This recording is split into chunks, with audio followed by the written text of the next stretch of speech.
Okay, we're gonna factor polynomials. For this, we're gonna work with different types of methods. The method we're gonna work in here right now is greatest common factor, or GCF. The main idea of this method is basically to take or steal all of the elements that are repeating in the polynomial. Now, there is a restriction. I can only take the elements that repeat in all of the terms. If it only repeats in two of them, but there's another one where it doesn't repeat, I cannot take that element. I can only take stuffs that repeat in all of the terms. Okay, that is the restriction. So let's begin. Let's try factoring these polynomials, okay, using the same method I just discussed. So what is repeating in this first exercise? 5x squared plus 13x. You see there's an x repeating, right? That will be it. What I'm going to do next is open parentheses and put the elements without the thing that I took. Okay, so I'm going to copy the 5 because I didn't take 5, I took x. Okay, now this x is squared. That kind of like tells me that there are two x's in here. Okay, and I'm only taking one, so the other one's going to stay there. Okay. Plus 13 because I'm not taking 13, I'm only taking x. This 13x has one x and I'm taking that x, so it's no longer going to be there. And that's it.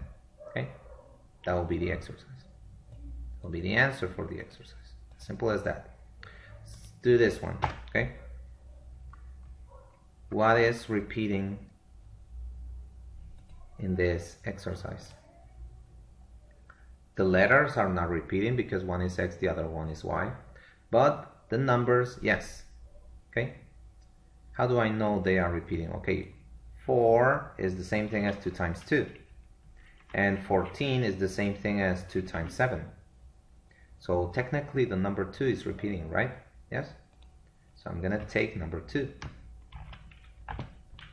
So that will leave me only with 2x in this one and 7y on the other one. Yes? Now remember, the original exercise was not like 2 times 2. It's a 4 and this one is a 14. You need to get used to take the 2 without doing that process of like splitting it into 2 times 2. No, in your mind you have to check that 4 is 2 times 2 and 14 is 2 times 7. So number 2 is repeating. So I take the 2. That will leave me, if I take 2 from this 4, it will leave me with 2. If I take 2 from this number, it will leave me 7. Some people might think, oh, it's 12. No, it's 7, because 14 is 2 times 7. If I take the 2, there is no 2. It only leaves me the 7. Okay, that's the idea. So that will be the answer for this exercise. Let's see the next one. Okay, let's try getting used to this. Okay, what's repeating in here? The x is repeating, right? But not only the x, also number 5 is repeating because I have 5 in here, and 10, remember, is 5 times 2. So 5 is also repeating there. Okay, so the 5 is repeating, so I have to take it, and the x is repeating once, so I'm gonna take it too. Okay, so let's see what happens to this stuffs if I take 5x from both of them. Okay, so without the 5, there is no 5. Without 1x, this x squared is going to turn into a single x because I took one of the x's. Okay, and the y, I'm not taking the y, so I'm just going to copy it. Okay, I'm going to copy the minus because I'm not taking any minuses. Okay, from the 10, I'm taking 5. In this case, taking doesn't mean subtraction. No, I'm taking 5 from the factors. So like 10 is 2 times 5. So I take that 5. The only thing that is left is the 2. 2 times 5 is gone, so it's 2 times nothing. Okay, it's only the 2. I'm not going to put that x because I'm also taking the x. Okay, so I'm taking the 5 from 10, it will leave me with 2. And I'm taking the x, so there is no x. That will be the answer. We need to get used to think that way.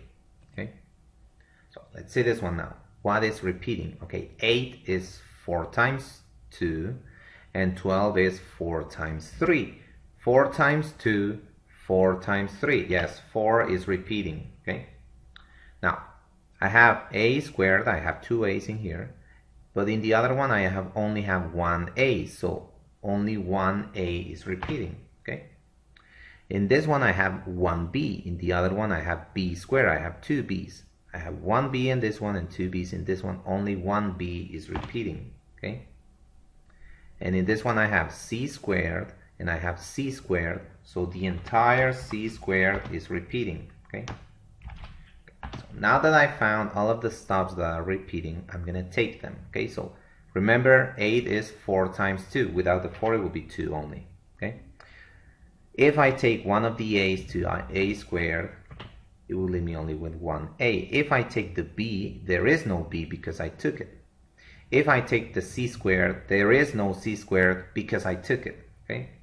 Minus.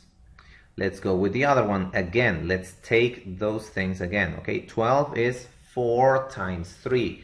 Without the 4, because I'm taking it, it would only be 3.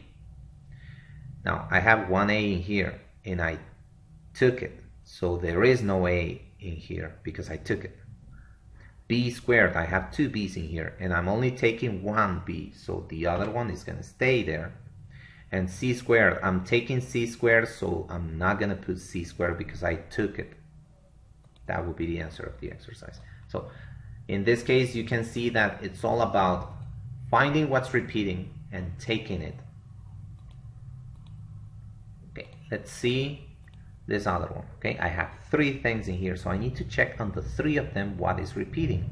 Okay, first, the letters. What is repeating in the letters?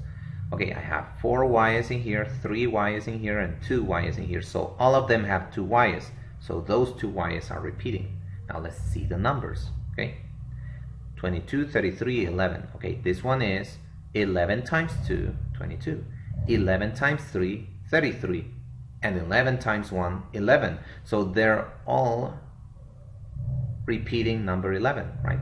So I'm going to take the number 11 and I'm going to take 2 y's, basically y squared, okay? Because they all have 2 y's. Okay, so 22 is 11 times 2. If I take the 11, it will only leave me the 2. Okay, and I have y4 in here. If I take y2, okay, 2 y's from 4, it will leave me with another 2 y's because this 2 plus the ones I took is going to give me the 4, yeah, minus.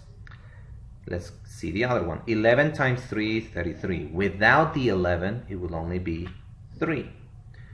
If I take y2 from y3, it will only leave me 1 y, okay? And now let's see this one. Okay, 11. If I take the 11, okay, remember 11 is 11 times 1. So it will leave me with 1, okay, plus 1, okay. Let's not put it yet. Y squared, if I take it, there's not going to be any letter in there, right? Normally, when I get 1 as an answer, I don't put it because it turns invisible when I put letters. But there are no letters in this one, so I am forced to put the 1. Where does this 1 come from? From the 11. 11 times 1 gives me 11. If I take the 11, then the 1 is going to stay there, okay? Kind of like the same way with this 5 is 5 times 1. If I take the 5, there's going to be a 1 in there. But remember, we don't put 1 when we have letters. It's invisible, okay? But in this other case, there are no letters, so I need to put the 1 because it's no longer invisible. Okay, let's see this one now. 4x squared minus x. Okay, what is repeating in there? The x, right? Okay. So 4x squared without one of the x's, it will be 4x, okay, minus. Remember, there's an invisible 1 in there. 1x without the x, it will be only 1, okay? But I'm not going to put this 1 in the exercise because there is no 1 in the exercise, okay? It's invisible. But in my answer, yes, because there is no letter, so I have to put the 1, okay? So I'm only taking elements. I'm not eliminating the amount of terms that I have. If I have 2 terms in the exercise, inside the parentheses, I need 2 terms. If I have 3 terms in the exercise, inside the parentheses, there are going to be 3 terms. I'm not eliminating them. Okay, I'm just taking stops from them. Okay. So let's see this one. Okay. What's repeating in here? The 2 and the 9, they have nothing in common, so there's no number repeating. But let's see the letters. This one is x3, this one is x2, so 2 x's are repeating. Okay, and I have y in this one and y in the other one, so the y is also repeating. Okay, so minus 2x3y without an x2 and a y will be minus 2 because I'm not taking any numbers. X3 without the x2 will be a single x, and the y I'm taking it, so there is no y. Plus 9 because I'm not taking numbers. X2, if I take the x2, there is no x2 here. Y, if I take the y, there is no y in here, so that will be the answer. And let's see the last one. Okay, this one's kind of interesting. X2 and this one is 3. There's nothing repeating between them but the parentheses. The parenthesis is x minus 5 in parentheses, and this one also has x minus 5 in parentheses. So the parenthesis completely is repeating, so I'm gonna take the parentheses. So I'm gonna take x minus 5, that's what I'm gonna take, the entire parenthesis. And inside another parenthesis, I'm gonna put what is left. The x2 times x minus 5 without the parenthesis, it will only be x2 plus 3 and the parenthesis. Without the parenthesis, it will only be 3. And that's it. I took the parenthesis because that's what's repeating. And that's it. That's how you factor using greatest common factor.